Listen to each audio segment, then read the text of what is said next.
അൽഹംദുലില്ലാഹി റബ്ബിൽ ആലമീൻ. അല്ലാഹുമ്മ സ്വല്ലി അലാ മുഹമ്മദിൻ വഅലാ ആലിഹി വഅസ്ഹാബിഹി അജ്മഈൻ.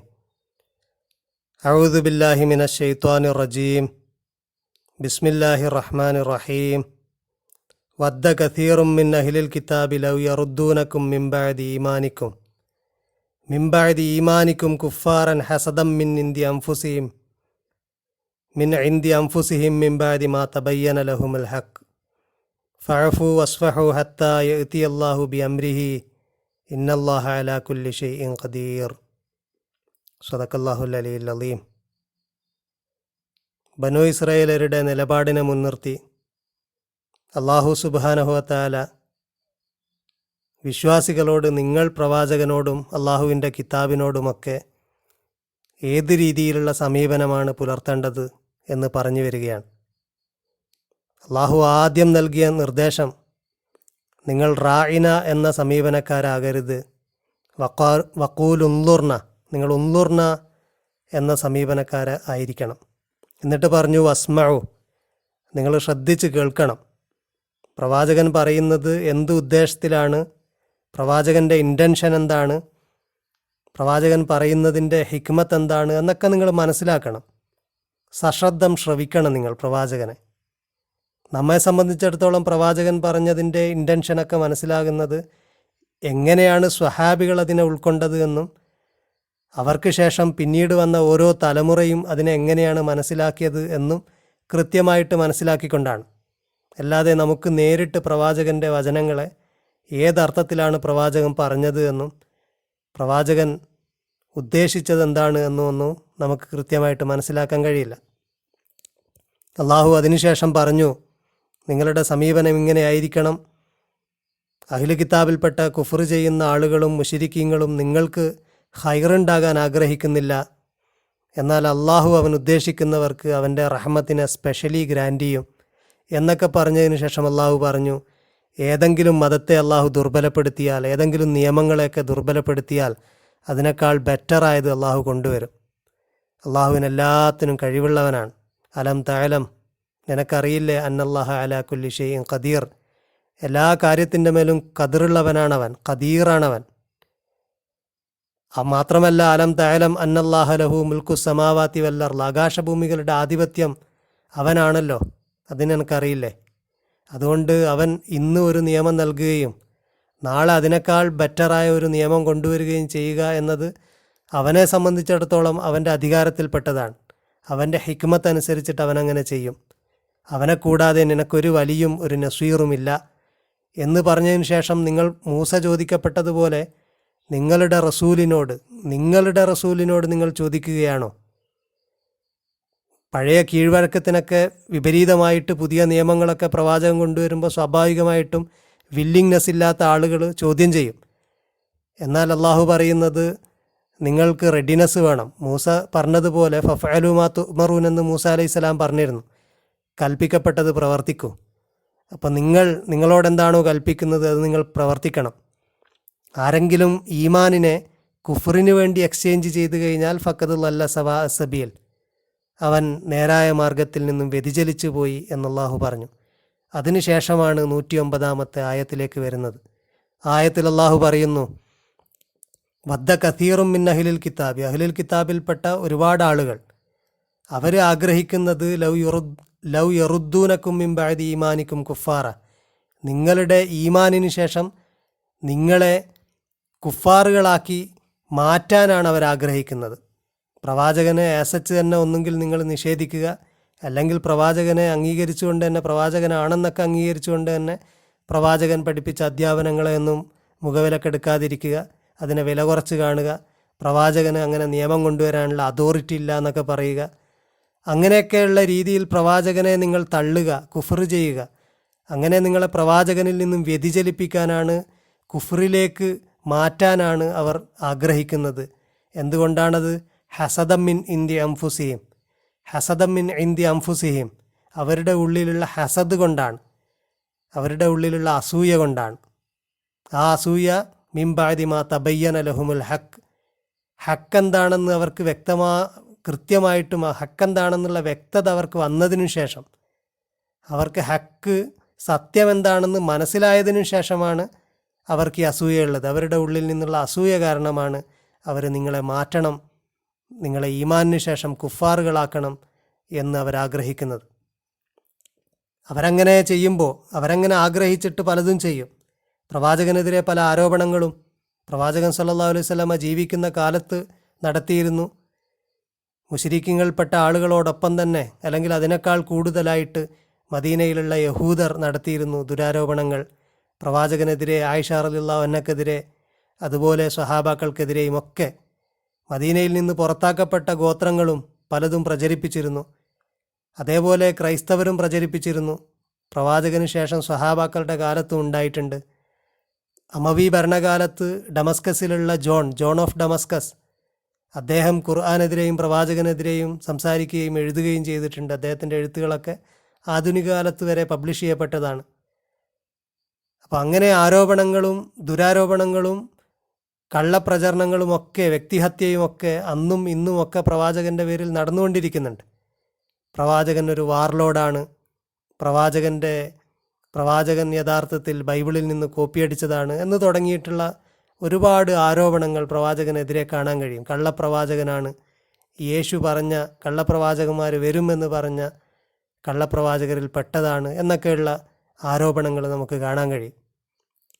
ഇതിലൂടെയൊക്കെ കൺഫ്യൂഷൻ ഉണ്ടാക്കിയിട്ട് ഈമാനുള്ള ആളുകളെ തെറ്റിക്കാനാണ് അവർ ആഗ്രഹിക്കുന്നത്. അപ്പോൾ അങ്ങനെയൊക്കെ സംഭവിക്കുമ്പോൾ നിങ്ങളെന്താ ചെയ്യേണ്ടത് എന്നതാണ് അള്ളാഹു പറഞ്ഞു തരുന്നത്. വഅഫു വസ്ഫഹു, ഇതാണ് അള്ളാഹു നൽകുന്നത്.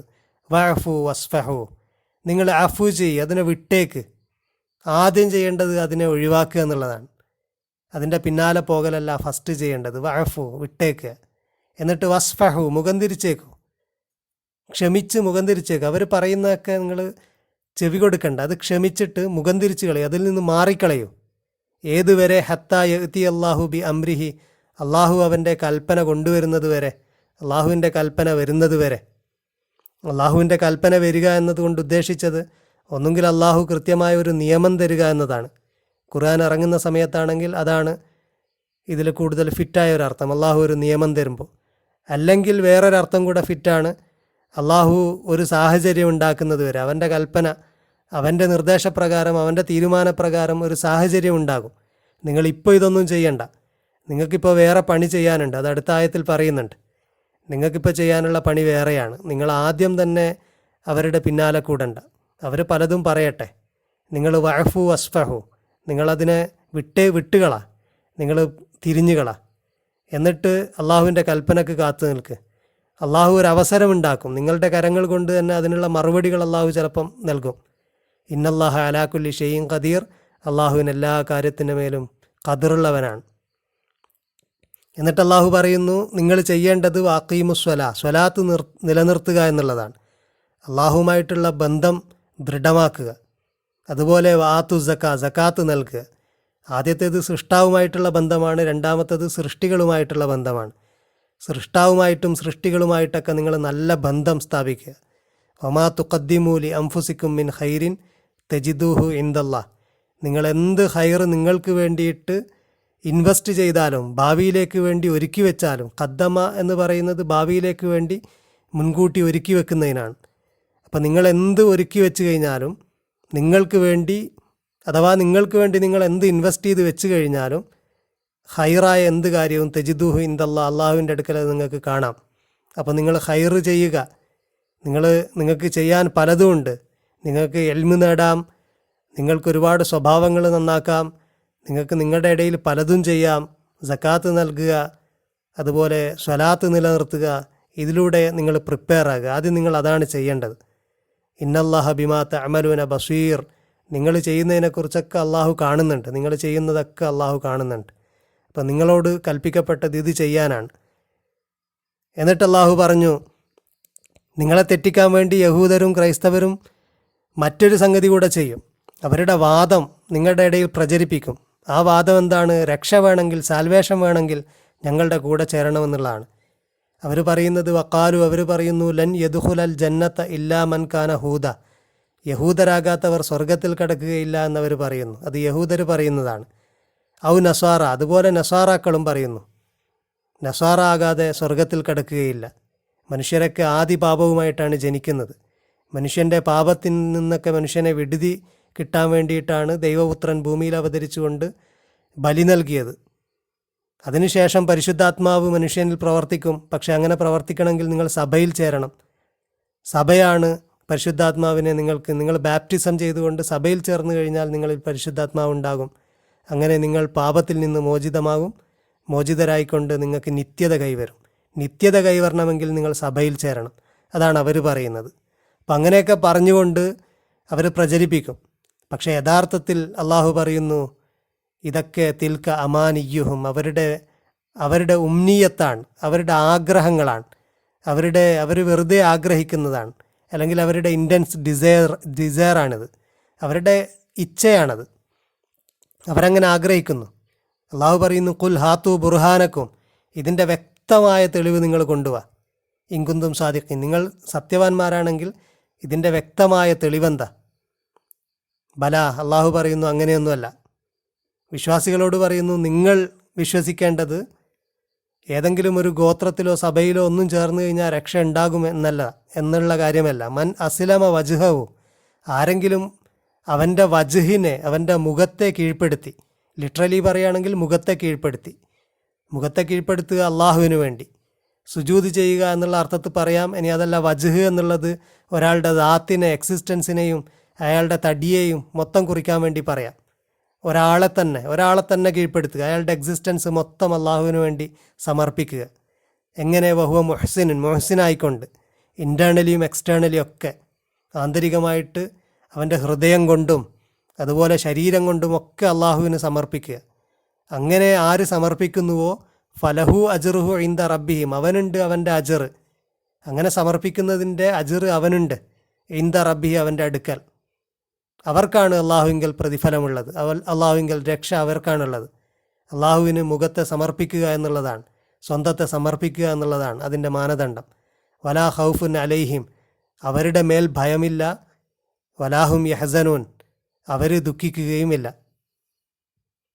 പിന്നെ പറയുന്നത് യഹൂദരും നസാറാക്കളും പരസ്പരം പറയുന്നു.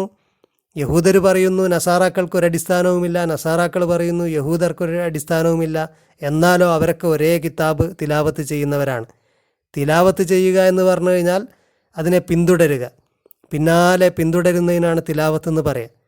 അക്കാലത്തിൽ യഹൂദർ പറയുന്നു ലൈസത്തിൻ നസാറ അലാ ഷൈ, നസാറാക്കൾക്ക് യാതൊരു അടിസ്ഥാനവുമില്ല. അതുപോലെ വക്കാലത്തിൻ നസാറാക്കൾ പറയുന്നു ലൈസത്തിൽ യഹൂദ് അലാ ഷൈ, യഹൂദർക്ക് യാതൊരു അടിസ്ഥാനവുമില്ല. വഹും യത്തുലൂനൽ കിതാബ്, അവരൊരേ കിതാബ് പാരായണം ചെയ്തുകൊണ്ടാണ് ഇത് പറയുന്നത്. ഇവിടെ അൽ കിതാബ് എന്ന് ഉദ്ദേശിച്ചത് യഹൂദരെ സംബന്ധിച്ചിടത്തോളം അവരുടെ തനഹാണ്. അതുതന്നെയാണ് ക്രൈസ്തവരുടെ പഴയ നിയമവും. ആ പഴയ നിയമത്തിൻ്റെ റഫറൻസോടുകൂടെ മാത്രമാണ് പുതിയ നിയമത്തിൽ കാര്യങ്ങളൊക്കെ പറയുന്നത്. പഴയ നിയമമില്ലെങ്കിൽ പുതിയ നിയമത്തിന് നിലനിൽപ്പ് തന്നെ ഇല്ല. അപ്പോൾ പഴയ നിയമത്തിലുള്ള പുസ്തകങ്ങളാണ് ഉദ്ദേശിക്കുന്നത്, അൽ കിതാബ് കൊണ്ട് ഉദ്ദേശിക്കുന്നത്. തോറയും കെത്തൂവിയും അതുപോലെ നബിയുമൊക്കെ ഉൾപ്പെടുന്ന തനഹ് എന്ന് പറയുന്ന സാധനമാണ് ഉദ്ദേശിക്കുന്നത്. അതിലാണ് ദാവൂദിൻ്റെ സബൂർ ഉള്ളത്, അതിലാണ് മോശയുടെ തോറയുള്ളത്. അതൊക്കെ അതിൽപ്പെടുന്ന പുസ്തകങ്ങളാണ്. അതൊക്കെ പാരായണം ചെയ്യുന്നവരാണ് ഇവർ രണ്ടുപേരും, അത് പാരായണം ചെയ്യുന്നവരാണ്. ക്രൈസ്തവരത് ഓൾഡ് ടെസ്റ്റമെൻ്റ് എന്ന് പറഞ്ഞ് പാരായണം ചെയ്യുന്നു. യഹൂദരാണെങ്കിൽ ഹീബ്രു ബൈബിൾ തനഹ് എന്ന് പറഞ്ഞുകൊണ്ട് അവരുടെ അടിസ്ഥാന ഗ്രന്ഥം അതാണ്. അപ്പോൾ ഒരേ ഗ്രന്ഥം പാരായണം ചെയ്തുകൊണ്ട് അവർ പറയുന്നു പരസ്പരം അവർക്ക് അങ്ങോട്ടും ഇങ്ങോട്ടും അടിസ്ഥാനമില്ല എന്ന്. ഇതുപോലെ കദാലിക്ക കാലല്ലദീന ലാ യഅലമൂന മിസ്ല ഖൗലിഹിം, ഒരു വിവരവും ഇല്ലാത്ത ആളുകളും ഇങ്ങനെയൊക്കെ പറയുന്നുണ്ട്. അതായത് കിതാബൊന്നും പാരായണം ചെയ്തിട്ടൊന്നും അല്ലാത്ത അറബികളൊക്കെ ആയ ആളുകളുണ്ട്, കവികളും മറ്റൊക്കെ ഉണ്ട്. കാലം മാത്രമാണ് നമ്മെ നശിപ്പിക്കുന്നത് എന്നൊക്കെ അവർ പറഞ്ഞതായിട്ട് ഖുർആൻ പറയുന്നുണ്ട്. അപ്പോൾ അവരും ഇങ്ങനെ ഓരോ കാര്യങ്ങൾ പറയുന്നുണ്ട്. ഈ മതക്കാർക്കൊന്നും അടിസ്ഥാനമില്ല എന്നൊക്കെ അവരും പറയുന്നുണ്ട്. അവർക്കും മരണത്തെക്കുറിച്ചും മരണാനന്തരത്തെക്കുറിച്ചും ജീവിതത്തെക്കുറിച്ചൊക്കെ അവരുടേതായ കാഴ്ചപ്പാടുണ്ട്. അള്ളാഹു പറയുന്നു ഫല്ലാഹു യഹ്കുമു ബൈനഹും, അവരുടെ ഇടയിൽ അള്ളാഹു വിധിക്കുന്നതാണ് യൗമൽ ഖിയാമ, ഉയർത്തെഴുന്നേൽപ്പ് നാളിൽ അള്ളാഹു വിധിക്കുന്നതാണ് ഫീമാ കാനൂ ഫീഹി യഖ്തലിഫൂൻ, എന്തൊക്കെ കാര്യത്തിലായിരുന്നു അവർ ഭിന്നിച്ചുകൊണ്ടിരുന്നത് എന്ന കാര്യത്തിൽ അള്ളാഹു തീർപ്പ് കൽപ്പിക്കുന്നതാണ്. അതുകൊണ്ട് വ്യക്തികളുടെ കാര്യത്തിൽ, ഏത് മതത്തിൽപ്പെട്ട ആളാണെങ്കിലും വ്യക്തികളുടെ കാര്യത്തിൽ വിധി കൽപ്പിക്കാൻ നമുക്ക് അർഹതയില്ല. അത് അള്ളാഹുവിൻ്റെ പരിധിയിൽപ്പെട്ടതാണ്. അള്ളാഹു വിധി കൽപ്പിക്കും. മൂസാ അലൈഹി സ്വലാമിനോട് ഫിറോൻ ചോദിക്കുന്നുണ്ട്, മുൻകഴിഞ്ഞ തലമുറയുടെ അവസ്ഥ എന്താണ്? നീ പറയുന്നതൊക്കെ ശരിയാണെങ്കിൽ, നീ കൊണ്ടുവന്നാണ് സത്യമെങ്കിൽ കുറേ തലമുറ കഴിഞ്ഞു പോയല്ലോ, അപ്പോൾ അവരുടെയൊക്കെ അവസ്ഥ എന്താ? കാല ഫമാ ബാലുൽ ഖുറൂനിൽ ഊല, കഴിഞ്ഞുപോയ തലമുറയുടെ അവസ്ഥ എന്താ? അപ്പോൾ മൂസാ അലൈഹി സ്വലാം പറയുന്നത്, കാല ഇൽമുഹ ഇൻദ റബ്ബി ഫി കിതാബ്, എൻ്റെ റബ്ബിൻ്റെ അടുക്കൽ ഒരു രേഖയിൽ അതിൻ്റെ ഇൽമുണ്ട്. ലാ യളില്ലു റബ്ബി വലാ യൻസ, റബ്ബിന് തെറ്റുപറ്റില്ല, അവൻ മറക്കുകയുമില്ല, അവന് കൃത്യമായിട്ടറിയാം. ആ റബ്ബ് എങ്ങനത്തവനാണ്? അല്ലദീ ജഅല ലക്കുമുൽ അർള മഹ്ദ, ഭൂമിയെ നിങ്ങൾക്ക് വിരിപ്പാക്കി തൊട്ടിലാക്കി തന്ന ആളാണ്. വസലക്കലക്കും ഫിയാ സുബുല, അതിൽ നിങ്ങൾക്ക് വഴികൾ ഉണ്ടാക്കി തന്ന ആളാണ്. വൻസലമിനസമായി മാ ആ, ആകാശത്തുനിന്ന് വെള്ളമിറക്കിയവനാണ്. ഫാഖറജ്ന, എന്നിട്ട് അത് മുഖേന നാം ഉൽപ്പാദിപ്പിച്ചു. അസുവാജം മിൻ നബാത്തിൻ ഷത്ത, ഒരുപാട് വ്യത്യസ്ത രീതിയിലുള്ള ഹേർബ്സ്, വ്യത്യസ്ത രീതിയിലുള്ള ചെടികൾ, വ്യത്യസ്ത രീതിയിലുള്ള ഫലങ്ങൾ, അതൊക്കെ അതുവഴി അവൻ ഉൽപ്പാദിപ്പിച്ചു. അങ്ങനത്തെ റബ്ബ്, അങ്ങനത്തെ അള്ളാഹു, ഇതൊക്കെ ഒരുക്കി വെച്ച അള്ളാഹു അവരുടെ ഹിദായത്തിന് വേണ്ടിയിട്ടും എല്ലാ കാര്യങ്ങളും ചെയ്തിട്ടുണ്ടാകും. അല്ലെങ്കിൽ ഇത്രയും കാരുണ്യമുള്ള അള്ളാഹു അവരെ കാരുണ്യത്തോടെ അവരുടെ കാര്യത്തിലൊക്കെ തീരുമാനമെടുക്കും. അപ്പോൾ അവരുടെ കാര്യമൊക്കെ അള്ളാഹുവിങ്കലുണ്ട്, അവൻ്റെ കിതാബിലുണ്ട്, അവന് തെറ്റുപറ്റില്ല, അവന് മറന്നുപോകില്ല എന്ന ഉത്തരമാണ് മൂസാ അലൈഹി സ്വലാം നൽകുന്നത്. മുൻകഴിഞ്ഞ തലമുറയുടെ കാര്യത്തിൽ ഒരു വിധിയും മൂസാ അലൈഹി സ്വലാം പറയുന്നില്ല. അപ്പോൾ ഏത് വിഭാഗത്തിൽപ്പെട്ട ആളാണെങ്കിലും വ്യക്തികളുടെ കാര്യത്തിൽ അവരുടെ കാര്യത്തിൽ വിധി കൽപ്പിക്കേണ്ടത് അള്ളാഹുവിൻ്റെ ബാധ്യതയാണ്. യൗമുൽ ഖിയാമിൽ അള്ളാഹു ഭിന്നിച്ച വിഷയത്തിലൊക്കെ വിധി നൽകും. എന്നിട്ട് അള്ളാഹു പറയുന്നു, വമൻ അളുലമു മിമ്മൻ മനഅ മസാജിദ് അല്ലാഹി അൻ യുദ്കറ ഫീഹ സ്മുഹു വമൻ അളുലമു മിമ്മൻ മനഅ മസാജിദ് അല്ലാഹി അൻ യുദ്കറ ഫീഹ സ്മുഹു. ഏറ്റവും വലിയ അക്രമി ആരാണ്? ഏറ്റവും വലിയ അക്രമി ആരാണ്? ആരെക്കാൾ ഏറ്റവും വലിയ അക്രമി? മിമ്മൻ മനഅ മസാജിദ് അല്ലാഹ്, മസ്ജിദുകളെ തടഞ്ഞവനേക്കാൾ വലിയ അക്രമി ആരാണ്? മസ്ജിദുകളെ എന്തിൽ നിന്നാണ് തടഞ്ഞത്? അൻ യുദ്കറ ഫീഹ സ്മുഹു, അവൻ്റെ ഇസ്മ് അവിടെ സ്മരിക്കപ്പെടുന്നതിൽ നിന്ന് മസ്ജിദിനെ തടഞ്ഞു. അങ്ങനത്തെവരെക്കാൾ വലിയ അക്രമി ആരാണുള്ളത്?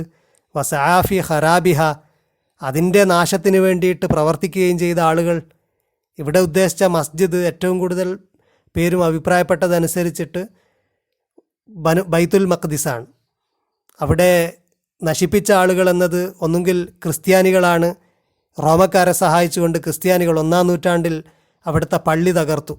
1-ാം നൂറ്റാണ്ടിൽ എന്ന് പറഞ്ഞാൽ 70 AD അവിടുത്തെ പള്ളി തകർത്തു. അതിനെക്കുറിച്ച് നമ്മൾ മുമ്പ് സംസാരിച്ചതാണ്. 70 AD റോമക്കാരുടെ അറ്റാക്കിൽ പള്ളി തകർന്നു. എന്നാൽ അതിനേക്കാൾ മുമ്പ് പള്ളി തകർക്കപ്പെട്ടിരുന്നു. BC 580കളിൽ പള്ളി തകർക്കപ്പെട്ടിരുന്നു. നെബൂഖദ്നസറിൻ്റെ അറ്റാക്കിന് ശേഷം പള്ളി തകർക്കപ്പെട്ടിരുന്നു. അതായിരിക്കാം ഉദ്ദേശിച്ചത് എന്നും റോമക്കാരുടെ അറ്റാക്ക് അതിന് ക്രിസ്ത്യാനികളും സപ്പോർട്ട് ചെയ്തിട്ടുണ്ടാകും എന്നും പറയപ്പെടുന്നു. എന്തായാലും യഹൂദരോ ക്രൈസ്തവരോ ആണ് ഉദ്ദേശിക്കുന്നത് ആ കാലഘട്ടത്തിലുള്ള. യഹൂദരുടെ പള്ളിയെക്കുറിച്ച് മസ്ജിദ് എന്ന് പരിശുദ്ധ ഖുർആനിൽ മറ്റിടങ്ങളിലും വന്നതായിട്ട് കാണാം. സൂറ അൽ ഇസ്രായിൽ അള്ളാഹു പറയുന്നുണ്ട്, ബനു ഇസ്രായേലിൻ്റെ വിഷയത്തിൽ അള്ളാഹുവിൻ്റെ ഒരു തീരുമാനം പറയുന്നുണ്ട്, 2 തവണ ഫസാദ് ഉണ്ടാക്കുമെന്നുള്ള കാര്യം.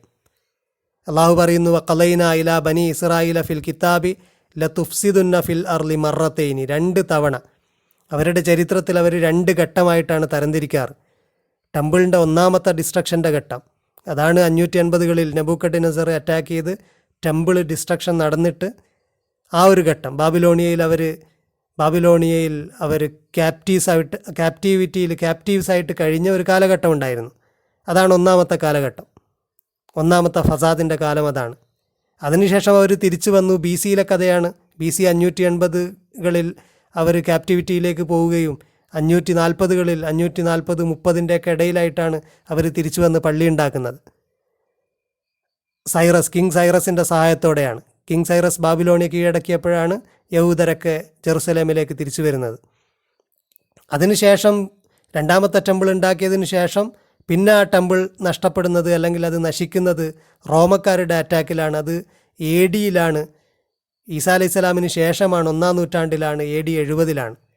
ആ സമയത്ത് ക്രൈസ്തവർ റോമക്കാരെ സഹായിച്ചിട്ടുണ്ടെന്നും ഇവിടെ ഉദ്ദേശിച്ചത് ക്രൈസ്തവരാണ് എന്നും പറയപ്പെടുന്നുണ്ട്.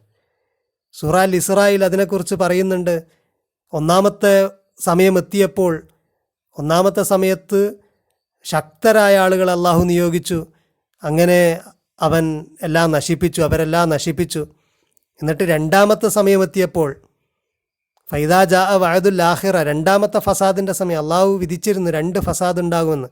രണ്ടാമത്തെ ഫസാദിൻ്റെ സമയമെത്തിയപ്പോൾ ലിയസൂ ഉജൂഹക്കും വലിയദ്ഖുലുൽ മസ്ജിദ കമാ ദഖലുഹു അവ്വല മറ, ആദ്യ തവണ അവർ മസ്ജിദിൽ കടന്നതുപോലെ തന്നെ രണ്ടാമത്തെ തവണയും മസ്ജിദിൽ കടന്നുകൊണ്ടും വലിയ നാശങ്ങൾ വിതച്ചുകൊണ്ടും അള്ളാഹു ആളുകളെ നിയോഗിച്ചു എന്ന് പറയുന്നുണ്ട് സൂറ അൽ ഇസ്രായിൽ. അള്ളാഹു എന്നിട്ട് പറയുന്നുണ്ട് വൈൻ ഒത്തും ഒദിന, നിങ്ങൾ റിപ്പീറ്റ് ചെയ്ത് കഴിഞ്ഞാൽ നാമും റിപ്പീറ്റ് ചെയ്യും. അപ്പോൾ യഹൂദരുടെ ആരാധനാലയം, ഏറ്റവും പ്രധാനപ്പെട്ട അവരുടെ ആരാധനാലയമാണ് ബൈത്തുൽ മഖ്ദിസിലുണ്ടായിരുന്നത്, ഹൈക്കൽ സുലൈമാനി. അപ്പോൾ അതിൻ്റെ ഖറാബാണ്, അതിൻ്റെ നാശത്തിന് വേണ്ടി പ്രവർത്തിച്ചവരാണ്, അത് ക്രൈസ്തവരാണ് എന്നും അല്ല യഹൂദർ തന്നെ അവർ അള്ളാഹുവിൻ്റെ നാമം അവിടെ ഉച്ചരിക്കുന്നതിൽ നിന്നൊക്കെ അവർ പിറകോട്ട് പോയത് കാരണമാണ് അത് നശിച്ചത് എന്നുമുള്ള അഭിപ്രായങ്ങളൊക്കെ പറയപ്പെട്ടിട്ടുണ്ട്. അവർ തന്നെ ആണ് അതിൻ്റെ ഡിസ്ട്രക്ഷന് കാരണമായത്. അവർക്ക് അതിനോട് ഖൗഫില്ലായ്മ, ആ പള്ളിയോട് അവർക്ക് ആദരവില്ലായ്മ, അവരുടെ മസ്ജിദിൻ്റെ ഹുർമത്തിനെ ഭേദിച്ചുകൊണ്ട് എന്തെങ്കിലും ചെയ്തു കഴിഞ്ഞാൽ വലിയ ഭവിഷ്യത്ത് ഉണ്ടാകുമെന്ന പേടിയില്ലാതെ അവരതിനെ അപ്രോച്ച് ചെയ്തു. ഇനി അതല്ലെങ്കിൽ ക്രൈസ്തവർ, 1-ാം നൂറ്റാണ്ടിൽ ക്രൈസ്തവർ, അവർക്ക് പള്ളിയോട് ബഹുമാനം ഇല്ലായ്മ ഉണ്ടായി, അവരതിൻ്റെ ഹുർമത്തിനെ ലംഘിച്ചു, അവർ റോമക്കാരെ സപ്പോർട്ട് ചെയ്തു. അങ്ങനെ പള്ളി ഡിസ്ട്രക്ഷൻ സംഭവിച്ചു, പള്ളിയുടേത്. അപ്പോൾ അള്ളാഹുവിൻ്റെ പേര് ഉച്ചരിക്കുന്നതിൽ നിന്നും പള്ളിയെ തടഞ്ഞു എന്ന് പറഞ്ഞത് ഈ സംഭവങ്ങളെ ഉദ്ദേശിച്ചുകൊണ്ടായിരിക്കാമെന്നാണ് കൂടുതൽ മുഫസ്സിരീങ്ങൾ പറഞ്ഞിരിക്കുന്നത്. മാത്രവുമല്ല, അള്ളാഹുവിൻ്റെ ഇസ്മു ഉച്ചരിക്കുക എന്ന് പറഞ്ഞു കഴിഞ്ഞാൽ യഹൂദരെ സംബന്ധിച്ചിടത്തോളം 1-ാം നൂറ്റാണ്ടിലൊക്കെ ദൈവത്തിൻ്റെ പേരുച്ചരിക്കാത്തവരാണ് അവർ. അപ്പോൾ ദൈവത്തിൻ്റെ പേരുച്ചരിക്കാത്ത രീതിയിൽ പള്ളിയെ ആക്കി, ദൈവത്തിൻ്റെ പേര് പോലും ഉച്ചരിക്കാത്ത വിധത്തിൽ ഒരു ട്രാൻസെൻഡൻസ് അവർ ദൈവവിഷയത്തിൽ കൊണ്ടുവന്നു എന്നൊക്കെയുള്ളത് നമുക്കിതിൽ നിന്ന് മനസ്സിലാക്കാൻ പറ്റും. അള്ളാഹു പറയുന്നു ഉലായിക മാക്കാന ലഹുമ യദ്ഖുലുഹ ഇല്ലാ ഖായിഫീൻ, അവർക്കവിടെ പ്രവേശിക്കാൻ പാടില്ലായിരുന്നു, ഖായിഫീൻ, ഭയത്തോടെ അല്ലാതെ പ്രവേശിക്കാൻ പാടില്ലായിരുന്നു അവർക്ക്. അതിൻ്റെ കോൺസിക്വൻസിനെ കുറിച്ച് അവർ ഭയപ്പെടണമായിരുന്നു. പള്ളിയുടെ പവിത്രത ലംഘിച്ചു കഴിഞ്ഞാൽ എന്ത് സംഭവിക്കും എന്നൊക്കെ ഭയപ്പെട്ടുകൊണ്ട് പള്ളിയുടെ ഹുർമത്തിനെ, അതിൻ്റെ പവിത്രതയെ സംരക്ഷിച്ചുകൊണ്ടായിരുന്നു അവർ പ്രവേശിക്കേണ്ടിയിരുന്നത്.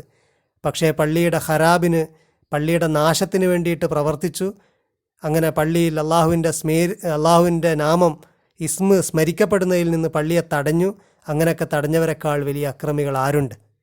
ലഹും ഫിദ്ദുനിയ ഖിസിയുൻ, അവർക്ക് ദുനിയാവിൽ വലിയ നിന്ദ്യതയാണുള്ളത്. വലഹും ഫിൽ ആഖിറത്തി അദാബുൻ അലീം, ആഖിറത്തിലോ വലിയ അദാബാണുള്ളത്, വമ്പൻ ശിക്ഷയാണ് അവർക്കുള്ളത്. ഇത് പറഞ്ഞതിന് ശേഷം അള്ളാഹു പറയുന്നത് വലില്ലാഹിൽ മശ്രിഖു വൽ മഗ്രിബ്, മശ്രിഖും മഗ്രിബും, പടിഞ്ഞാറും കിഴക്കും പടിഞ്ഞാറും, വലില്ലാഹിൽ മശ്രിഖ്, കിഴക്ക് അള്ളാഹുവിൻ്റെതാണ്, മഗ്രിബും അള്ളാഹുവിൻ്റെതാണ്. ഫൈനമാ തുവല്ലു, നിങ്ങൾ എങ്ങോട്ട് തിരിഞ്ഞാലും ഫതമ്മ വജുഹുല്ല, അള്ളാഹുവിൻ്റെ വജഹ് നിങ്ങൾക്ക് കാണാം. ഇന്നല്ലാഹ വാസിഉൻ അലീം, അള്ളാഹു വാസിഉൻ അലീമാണ്, എല്ലാ കാര്യവും വളരെ വിപുലമായിട്ടുള്ള അറിവ് എല്ലാ കാര്യത്തെക്കുറിച്ചുമുള്ളവനാണ്. അവൻ്റെ അറിവ് എല്ലാത്തിനെക്കുറിച്ചുമുണ്ട്. അവൻ വാസിയാണ്, അവൻ അലീമാണ്, എല്ലാം അറിയുന്നവനാണ്, അവൻ സഫിഷ്യൻ്റാണ് എന്ന് പറയാം. അവൻ എല്ലാത്തിൻ്റെയും മേൽ അവൻ്റെ ആധിപത്യമുള്ളവനാണ് എന്നൊക്കെ നമുക്ക് പറയാം. കാരണം കിഴക്കും പടിഞ്ഞാറും ഒക്കെ അവൻ്റെതാണ്, അവനെല്ലാം അറിയാം. ഇങ്ങനെ പറയാൻ കാരണമുണ്ട്. ഇവിടെ കിഴക്കും പടിഞ്ഞാറും അള്ളാഹുവിൻ്റെതാണ് എന്ന് പറയാൻ രണ്ടും 2 ഖിബിലയായിട്ട് 2 കമ്മ്യൂണിറ്റിയും, യഹൂദരും ക്രൈസ്തവരും 2 ഖിബില സ്വീകരിച്ചതായിട്ട് നമുക്ക് കാണാം. ജെറുസലേം പള്ളിയുടെ കിഴക്ക് ഭാഗത്തുള്ള ആളുകളൊക്കെ മശ്രിക്കിലേക്ക് തിരിഞ്ഞുകൊണ്ടാണ് ആരാധനകൾ നിർവഹിച്ചിരുന്നത്. ക്രൈസ്തവരെ സംബന്ധിച്ചിടത്തോളം അവർക്ക് കിഴക്കാണ്, അവരുടെ ഡയറക്ഷൻ കിഴക്കാണ്. അതിന് കാരണമുണ്ട്. കിഴക്കുന്ന് ജീസസ് വരുമെന്നും കിഴക്കായിരുന്നു ഏദൻ തോട്ടമെന്നും ഒക്കെയുള്ള കാരണത്താൽ അവർ കിഴക്കാണ്, അവരുടെ അൽത്താരയും അവരുടെ പ്രാർത്ഥനാ ദിശ കിഴക്കാണ്.